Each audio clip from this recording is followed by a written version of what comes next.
आज जो press metre उद्देश्य आम बड़म्बा पंचायत समितिर मुझे पंचायत समिति अध्यक्ष रघुपति महांती मो सांगे प्राय पाखापाखि 40 सरपंच समिति मेम्बर सहित आम गत 2 तारिख में आम राज्यर भारतीय जनता पार्टी सभापति मनमोहन साहू पाखे दल में सामिल होइछु। तारी उद्देश्य आज प्रेस मीट आपण मैंने समस्ते जानी से दिन आम दल में सामिल होला बेले आम सांगे आमर जी आगुरी राजनैतिक गुरुवार सब सांगे थिले आमर बड़ भाई श्री विभूति पट्टनायक आमर विधायक श्री विजय कुमार दलबेहरा एवं आमर मंडल सभापति श्री संतोष बेहरा एवं आमर जी आम कोऑर्डिनेटर अच्छा कन्स्टिट्यूएंसी मनोज पंडा ये सब उपस्थित थिले एवं सेठी मु कही आपण मैंने देखिथिबे निश्चय से कथा को जे भारत वर्ष रे तृतीय थर पे प्रिय प्रधानमंत्री शासन भार दायित्व नेला परे ओडिशा रे साधारण लोकंकर आस्थाभाजन होती एवं पंचम थर पर भी भारतीय जनता पार्टी ओडिशार शासन भार दायित्व नहीं पारी। तेणु एक शासन व्यवस्था भितर पंचायत राज शासन व्यवस्था भितर जेहेतु आमर अर्धाधिकी सरपंच समिति मत देले जे साधारण लोकों विकास पे आम भारतीय जनता पार्टी निहाती जोग देवा दरकार से आम समस्त सामिल होइछु। पूर्वतन विधायक मत रखिंट चाप कथा कहले सरकार परिवर्तन होला परे सारा ओडिशा रे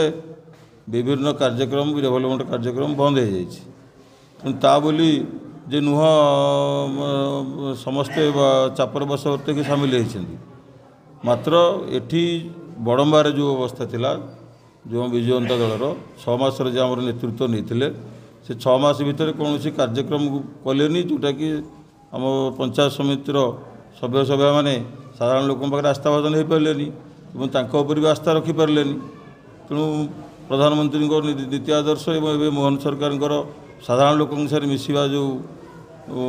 पे तेणु से आशार समस्ते गले ये सरकार रे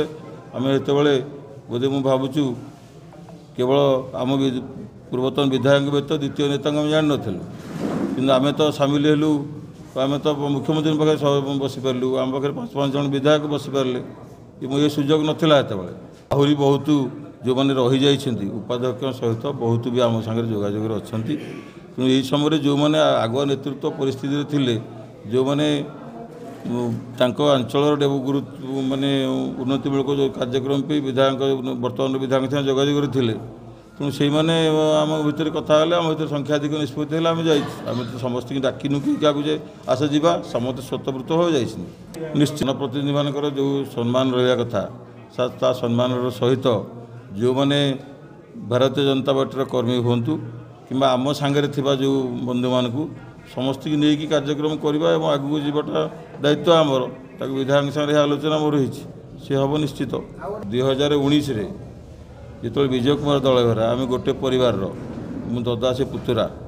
से मुझे चाहती जे कि विजय दल में सामिल न हो पारे कि विजय कुमार दलबेहरा को साहाय्य करने मो तरफ मु चाहती कि एत मत जबरदस्ती करके दल में सामिल कराया जोटा कि दलर दायित्व हिसाब से मुझे विजय कुमार दलबेहरा को साहाय्य कर मो दलर भूमिका जहाँ दायित्व होता करूँ कि वर्तमान परिस्थिति मु साहाय्य कर जो कथाटा उठुची तो जो कि जी बर्तमान आमर नेता थिले पूर्वतन विधायक सी तो साहाय्य कर खाली साहाय्य कली कौन आमर जी आमर नेतृत्व नियंती तल नेतृत्व मैंने तापर आस्था रखिले आगू को जाए हम तेणु आमर से जो 6 मासर सरकार जा सारापर से आस्था रही जे आम बर्तमान रहा तेणु मो सांगे जो मैंने अच्छा सरपंच समिति से मो पर आस्था रखा दरकार तेणु मो पर भरोसा है जो पूर्वतन विधायक पर आस्था नहीं से आमको सहयोग करेंगे तेणु आम सरकारी दल संगे सामिल हेलु स्वाधीनता मिल ना मुझे छाड़ी दल जो ମୁଁ ଛାଡ଼ିଛି ଯେତେବେଳେ ପ୍ରଶାସନକୁ ରିଜିଗ୍ନେସନ୍ ଦେଇଥିଲି ପୁଣି ମୋତେ ଜବରଦସ୍ତ କରାଗଲା ଏବଂ ପୁଣି ଆମେ ଦାୟିତ୍ୱକୁ ରହିଲୁ। ଆପଣମାନେ ରାଜନୀତିରେ ରହିଲା ପରେ କି ଆପଣମାନେ ଲୋକସଭା ଭିତରେ ରହିଲା ପରେ ଆପଣମାନଙ୍କର ନିଷ୍ପତ୍ତି ମିଳିତ ନିଷ୍ପତ୍ତି ଯେଉଁମାନେ ଆମ ସାଙ୍ଗରେ ସହଯୋଗୀ ସଭ୍ୟ ଅଛନ୍ତି ତାଙ୍କ ନିଷ୍ପତ୍ତି ଏବଂ ବ୍ୟକ୍ତିଗତ ନିଷ୍ପତ୍ତି ଯଦି ସ୍ୱାଧୀନତା ନଥାଏ ସବୁବେଳେ ଗୋଟେ ଅଙ୍କଶ ଭିତରେ ଥିବେ ତାହେଲେ ଆପଣ ସାଧାରଣ ଲୋକଙ୍କ କାର୍ଯ୍ୟକ୍ରମରେ ସାମିଲ ହୋଇପାରିବେନି।